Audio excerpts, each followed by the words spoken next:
வேறு எதிர்கட்சி தலைவர் அவர்கள், கௌரவ சபாநாயகர் அவர்களே, சில விடயங்களை நான் இங்கு முன்வைக்க வேண்டும். குறிப்பாக ஏற்பட்டிருக்கின்ற இந்த புயல் கடும் மழை காரணமாக பெரும் மழை வீழ்ச்சி ஏற்பட்டு மக்கள் பெரிதும் பாதிக்கப்பட்டிருக்கின்றார்கள். மரண சம்பவங்களும் அறிக்கையிடப்பட்டிருக்கின்றன, காணாமல் போன சம்பவங்களும் அறிக்கையிடப்பட்டிருக்கின்றன. அதே நேரம் சொத்து இழப்புகள் ஏற்பட்டிருக்கின்றன, பலரும் பாதிக்கப்பட்டிருக்கின்றார்கள். குறிப்பாக அனர்த்தத்துக்குள்ளாகி இருக்கின்ற எமது மக்களுக்கு என்ன துரிதமாக விரைவாக இந்த அனர்த்த நிலைமையில் இருந்து அந்த மக்களை மீட்டெடுப்பதற்கு நடவடிக்கை எடுக்கப்பட வேண்டும். ஆகவே அந்த வேலை திட்டத்துக்கு நாங்கள் எல்லோரும் இணைந்து அந்த மக்களை மீட்டெடுப்பதற்கு நாங்கள் முழுமையான ஒத்துழைப்பை வழங்குகின்றோம். அதே நேரம் சுகாதார துறை மற்றும் பல்வேறு துறை முகாமைத்துவ துறைகள் மாவட்ட அலுவலகங்களுக்கு பிரதேச செயலக அலுவலகங்களுக்கு விரைவாக நிதி ஒதுக்கீடுகளை அனுப்ப வேண்டியிருக்கின்றது. அந்த பாதிக்கப்பட்டிருக்கின்ற மக்கள், அதாவது அங்கு நிற்கதி நிலையில் இருக்கின்ற மக்களுக்கு, மீட்கப்பட வேண்டிய மக்களுக்கு உடனடியாக அவர்கள் இருக்கும் இடங்களுக்கு படகுகள் அனுப்பப்பட வேண்டியிருக்கின்றது. அந்த நிற்கதி நிலையில் இருக்கின்ற அந்த மக்களை உடனடியாக மீட்பதற்கு தேவையான படகுகள் அனுப்பப்பட வேண்டும். அதே நேரம் மண் சரிவினால் பாதிக்கப்பட்ட மக்களுக்கும் அந்த விரைவான அந்த நிவாரண பணிகளை மேற்கொள்ள வேண்டும் என்பதோடு இன்று மக்களிடம் நான் ஒரு கோரிக்கை ஒன்றை வைக்கின்றேன். அந்த அரசு உத்தியோகத்தர்கள் அந்த அறிவுறுத்தல்களை வழங்கும் போது அவற்றை அவர்கள் பின்பற்ற வேண்டும். அப்போதுதான் அவருடைய உயிர்களை காப்பாற்ற முடியும். மின்சார துண்டிப்பு சம்பவங்கள் அறிக்கையிடப்பட்டிருக்கின்றன, மண் சரிவு சம்பவங்கள் அறிக்கையிடப்பட்டிருக்கின்றன, மண் மேடுகள் விழுந்திருக்கின்ற சம்பவங்கள் அறிக்கையிடப்பட்டிருக்கின்றன. அவற்றுக்கு தேவையான நிதி ஒதுக்கீடுகள், பொறி தொகுதிகள், சாதனங்கள், பேக்கோ இயந்திரங்கள் மற்றும் போன்றவற்றை பெற்றுக் கொடுக்க வேண்டும். ஏற்கனவே ஏராளமான அதிகாரிகள் மற்றும் உத்தியோகத்தர்கள் பல்வேறு சேவைகளை ஆற்றிக் கொண்டிருக்கின்றார்கள். முப்படையினர், போலீசார், சிவில் பாதுகாப்பு துறையினர் உள்ளிட்ட எல்லோருமே மேலும் அவர்களை வளப்படுத்தி எமது நாட்டு மக்களின் வாழ்க்கை நிலையை மேம்படுத்துவதற்கு நாங்கள் நடவடிக்கை எடுக்க வேண்டும். அந்த உயிர்களை காப்பாற்றுவதற்கு நடவடிக்கை எடுக்க வேண்டும். ஏற்கனவே அந்த பணிகள் முன்னெடுக்கப்பட்டு வருகின்றன. நிதி ஒதுக்கீட்டை அந்த உரிய நிறுவனங்களுக்கு அனுப்பும் போது இதைவிட கூடுதல் தொகையை விரைவாக அனுப்புவதற்கு நடவடிக்கை எடுக்க வேண்டும் என்று நான் கேட்டுக்கொள்கிறேன். கௌரவ ஆளுங்கட்சி பிரதான முதற்கோலாசான் அவர்கள், எதிர்கட்சி தலைவர்களுக்கு இந்த நேரத்திலே நான் நன்றி தெரிவித்துக் கொள்கின்றேன். உண்மையிலே இந்த அனர்த்த நிலைமை ஏற்பட்ட நேரத்தில் இருந்து ஜனாதிபதி அவர்கள் தேவையான இடையீட்டை செய்தார். அனைத்து தலைவர்களும் அழைத்து நாங்கள் கலந்துரையாடினோம். இன்று காலையும் கூட அது பற்றி விவாதிக்கப்பட்டது. நேற்று இரவும் ஜனாதிபதி அவர்களும் பிரதமர் அவர்களும் கலந்து கொண்ட அந்த அனர்த்த முகாமைத்துவ கூட்டத்தில் கலந்து கொண்டார்கள். இன்று மீண்டும் ஜனாதிபதி அவருடைய தலைமையில் நேற்றைய அந்த கூட்டத்தில் சில எதிர்க்கட்சி உறுப்பினர் எதிர்க்கட்சி தலைவர்கள் சிலருக்கு அங்கு கலந்து கொள்ள முடியாமல் போனது. ஆகவே எல்லா அரசியல் கட்சி தலைவர்களும் இன்று காலை 10 மணிக்கு பாதுகாப்பு அமைச்சு அலுவலகத்தில் இது தொடர்பான ஒரு கூட்டம் ஒன்று நடைபெற இருக்கின்றது. ஒரு நாடு என்ற வகையிலே இந்த பாராளுமன்றத்தில் உள்ள எல்லா உறுப்பினர்களை இணைத்துக் கொண்டு எமது நாட்டின் மக்களை விரைவில் மீட்டெடுப்பதற்கும், அதே நேரம் இந்த உயிர்காக்கும் நடவடிக்கை ஒரு பக்கத்தில் முன்னெடுக்கப்படுகின்றது, மறுபக்கத்திலே மக்களுக்கு நிவாரணம் வழங்கும் நடவடிக்கை முன்னெடுக்கப்பட்டு வருகின்றது. தற்போது எல்லா மாவட்ட செயலாளர்களுக்கும் தேவையான நிதி ஒதுக்கீடு வழங்கப்பட்டிருக்கின்றது. எல்லா மாவட்டங்களுக்கும் நேற்றைய தினத்தில் அது தொடர்பான நடவடிக்கைகள் நிறைவு பெற்றிருக்கின்றன. தேவையான நிதி போதிய அளவு வழங்கப்பட்டிருக்கின்றன, மாவட்ட செயலாளருக்கு அனுப்பப்பட்டிருக்கின்றன. மேலும் அவர்கள் கோருவார்களானால் அவற்றை வழங்கவும் தயாராக இருக்கின்றோம். தற்போது கடற்படையினால் படகுகள் தயார் நிலையில் இருக்கின்றன. அந்த படகுகள் மற்றும் அவற்றுக்கு தேவையான சாதனங்கள் தயாராக இருக்கின்றன. அந்த படகுகள் போதவில்லை என்றால் தனியார் துறையிடமிருந்து பெற்றேனும் அந்த பணிகளை மேற்கொள்வதற்கு அரசாங்கம் தயாராக இருக்கின்றது. மாவட்ட செயலாளர்களுக்கு அது தொடர்பாக அறிவிக்கப்பட்டிருக்கின்றது. மூன்றாவது விடயம், இவர் குறிப்பிட்டது உண்மை, மின்சார துண்டிப்பு சம்பவங்கள் அறிக்கையிடப்பட்டிருக்கின்றன. மின்சார சபை பெரும் முயற்சிகளை மேற்கொண்டு உயிரை பணம் வைத்து பல்வேறு இடங்களிலே அந்த பணிகளை சீர் செய்வதற்கு நடவடிக்கை எடுத்து வருகின்றார்கள். பாராளுமன்றம் இன்று விரைவில் இந்த பணிகளை நாங்கள் நிறைவு செய்ய இருக்கின்றோம். இன்றும் மற்றும் நாளை மறுதினம் இந்த 3 நாட்களிலும் பொதுமக்கள் பிரதிநிதிகள் தத்தமது பிரதேசங்களுக்கு சென்று தத்தமது தொகுதிகளுக்கு சென்று அந்த நிவாரண பணிகளில் பங்கெடுக்க முடியும். அந்த அரசியல்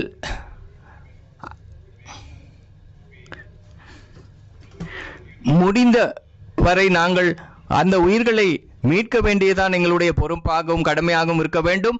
பாதிக்கப்பட்டிருக்கின்ற நிற்கின்ற மக்களுக்கு விரைவாக அந்த நிவாரணங்களை வழங்குவதற்கும் நாங்கள் நடவடிக்கை எடுத்து வருகின்றோம். பாராளுமன்ற வகையில் ஒன்றாக இணைந்து நாங்கள் பணியாற்ற வேண்டும். ஒரு நாடு என்ற வகையிலே இந்த அனர்த்தத்தை எதிர்கொண்டு நாங்கள் அதிலிருந்து மீண்டு வர வேண்டும். வழங்குகின்ற ஒத்துழைப்புகளான இந்த நேரத்தில் நன்றி தெரிவித்துக் கொள்கின்றேன். பிரதான அலுவல்கள் ஜேசி அலவத்துள்ள அவர்கள், சபாநாயகர் அவர்களே, குறிப்பாக இந்த நேரத்திலே மிக துரதிருஷ்டவசமான சம்பவம் ஒன்று பதிவாகின்றது. அதாவது ஒரு நிமிடம் உங்களுக்கு தருகின்றேன். தற்போது ஏற்பட்டிருக்கின்ற இந்த நிலைமையிலே அவசர சட்டத்தை பிரகடனப்படுத்தி 150 அரசியலமைப்பு 155 நடவடிக்கை எடுத்தால்தான் முப்படையினர் மற்றும் போலீசாருக்கு மாவட்ட செயலாளர்களுக்கு இந்த பணிகளை சட்ட ரீதியாக முன்னெடுக்க முடியும். அத்தியாவசிய சேவைகளை முன்னெடுக்க முடியும்.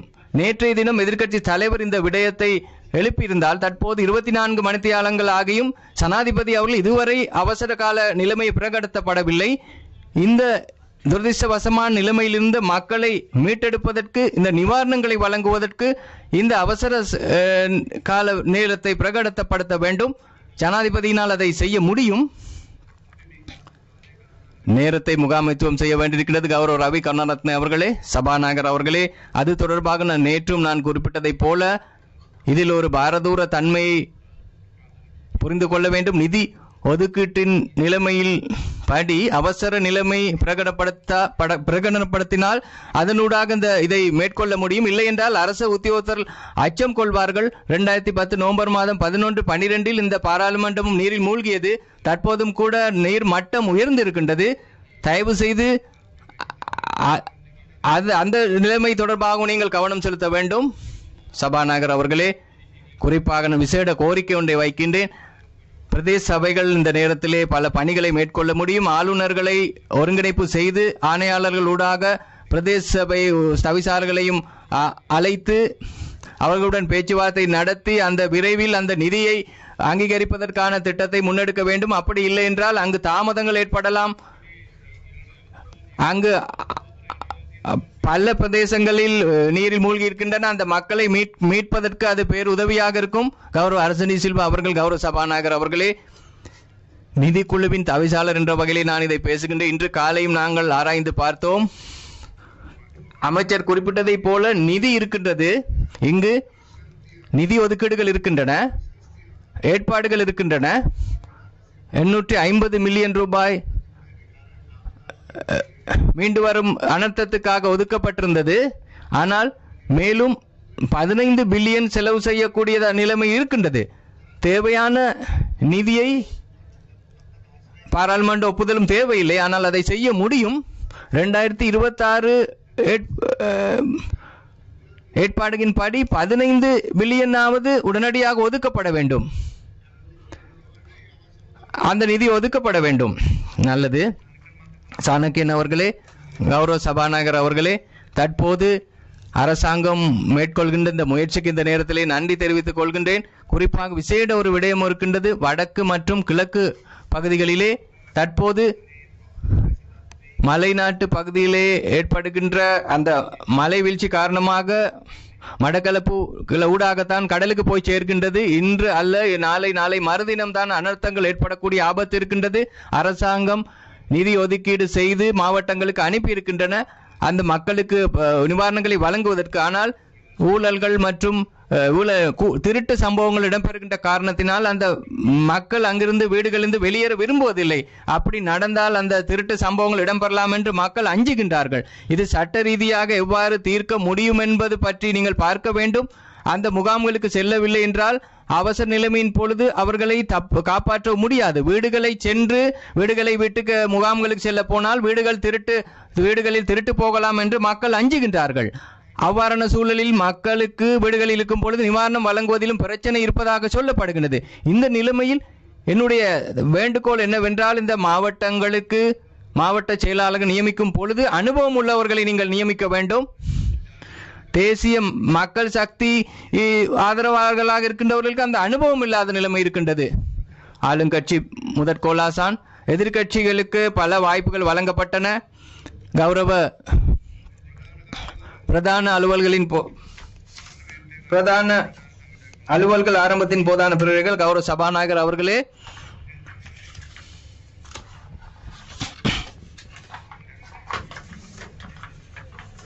கௌரவ அஜித் பி பெரேரா அவர்கள், அவசர நிலைமை ஒன்று இருக்கின்றது. அனுராதபுர புத்தளம் வீதி கலாபவ பாலத்திலே 70 பயணிகளுடன் அங்கு 1.5 மணித்தியாலம் ஒரு பேருந்து ஒன்று அங்கு ஆபத்தில் இருக்கின்றது. இன்னும் அது ஒரு பாரதூரமான நிலைமையாக இருக்கின்றது. 1.5 மணித்தியாலமாக 70 பயணிகளோடு அந்த பேருந்து ஆபத்தில் இருக்கின்றது. எனக்கு தொலைபேசி அழைப்பு வந்திருக்கின்றது. களுத்துறை மாவட்டத்திலே சிவப்பு அறிவித்தல் விடுக்கப்பட்டிருக்கின்றது. ரத்தினபுர பகுதியிலே நேற்று கடும் மழை வீழ்ச்சி பதிவானது. களுத்துறை பிரதேசத்திலே நிவாரணம் மேற்கொள்வதற்கு விசேட கவனம் செலுத்துங்கள் என்று கேட்டுக்கொள்கின்றேன். பல பிரதேச சபைகள் இருக்கின்றன. தொடர்ச்சியாக அங்கு நீர் தேங்கி காணப்படுகின்றது. ஹிஸ்புல்லா அவர்கள், குறிப்பாக கடந்த 2-3 ஆண்டுகின்ற காலநிலை காரணமாக கிழக்கு மாகாணம் மிக மோசமாக பாதிக்கப்பட்டிருக்கிறது. மட்டக்களப்பு மாவட்டம், திருமலை, அம்பாறை மாவட்டங்கள் குறிப்பாக கடந்த 2 நாட்களாக பெய்கின்ற மழையும் காத்தின் காரணமாக மிக மோசமாக பாதிக்கப்பட்டிருக்கிறது. அதிமேதகு ஜனாதிபதி அவர்கள் நேற்று எடுத்திருக்கின்ற உடனடியான முயற்சிகள் நாங்கள் பாராட்டுகின்றோம். இன்னும் அந்த வீடுகளிலே அல்லது உறவினர்களுடைய இல்லங்களிலே வீடுகளை இழந்து நேற்று முன்தின வீசிய சூறாவளியினால் ஆயிரக்கணக்கான வீடுகளுடைய கூரைகள் முற்றாக உடைந்து இந்த மக்கள் போவதற்கிடமே அழிந்து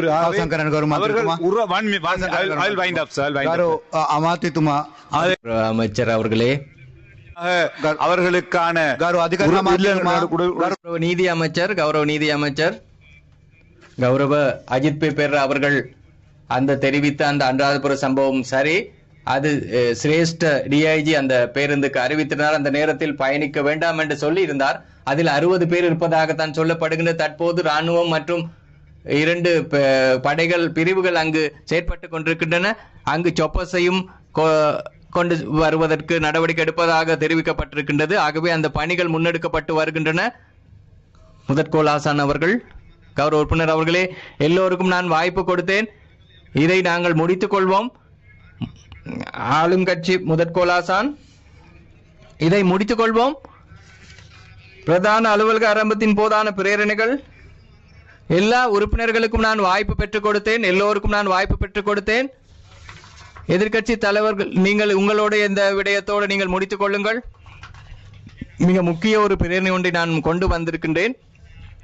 இந்த அனர்த்தத்துக்கு தேவையான மேலதிக தொகையை பெற்றுக்கொள்ள வேண்டுமெனில்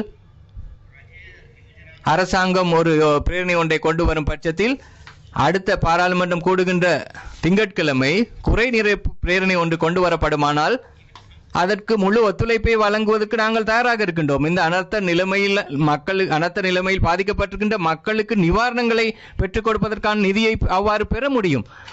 அமைச்சருக்கு நான் சொல்ல விரும்புகின்றேன், நிதி ஒதுக்குவதோடு அந்த நிதி மாவட்ட செயலகங்களுக்கும் பிரதேச செயலகங்களுக்கும் சம்பந்தப்பட்ட அனர்த்தத்துக்குரிய எல்லா நிறுவனங்களுக்கும் விரைவாக அனுப்புவது முக்கியமாக விடயமாகும். ஒதுக்குவது மாத்திரமல்ல, அந்த ஒதுக்கப்படுகின்ற நிதியில் அந்த நிவாரணங்களை வழங்குவதுதான் முக்கியத்துவம் பெறுகின்றது. பிரதான அலுவல்கள் ஆரம்பத்தின் போதான பிரேரணைகள்.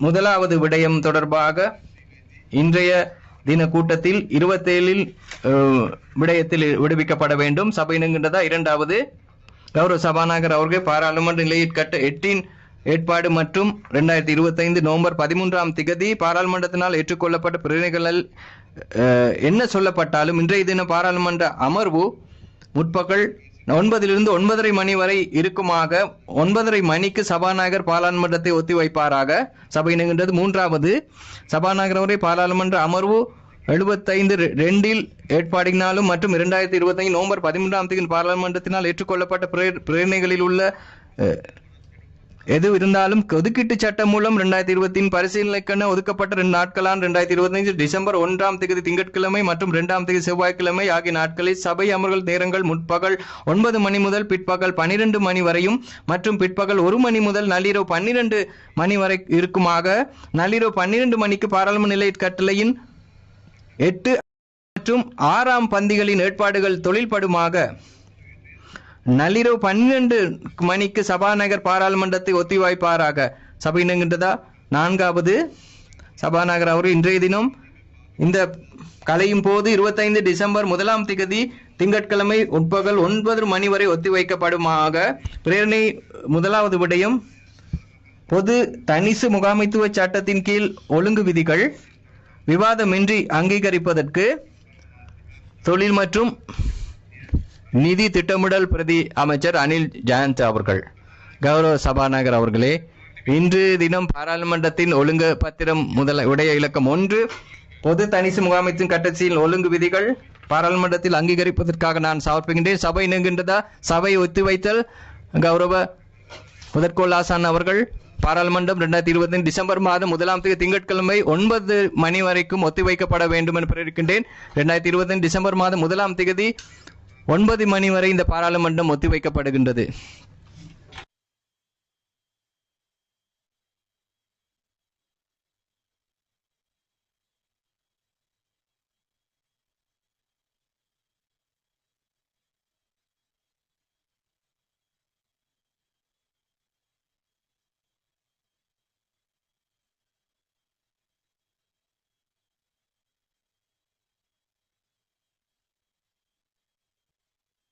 இலங்கையில் ஏற்பட்டுள்ள சீரற்ற காலநிலையை கருத்தில் கொண்டு பொதுமக்கள் பலரும் பாதிக்கப்பட்டுள்ள நிலையில் அவசர நிலை கருதி இலங்கை பாராளுமன்றத்தின் செயற்பாடுகள் சில தினங்களுக்கு ஒத்திவைப்பதாக பாராளுமன்ற சபாநாயகர் சற்று முன் சபையில் அறிவித்தார். இதேவேளை அவசர நிலையை பிரகடனப்படுத்த கோரி எதிர்க்கட்சியினர் கோரிக்கை விடுத்தனர்.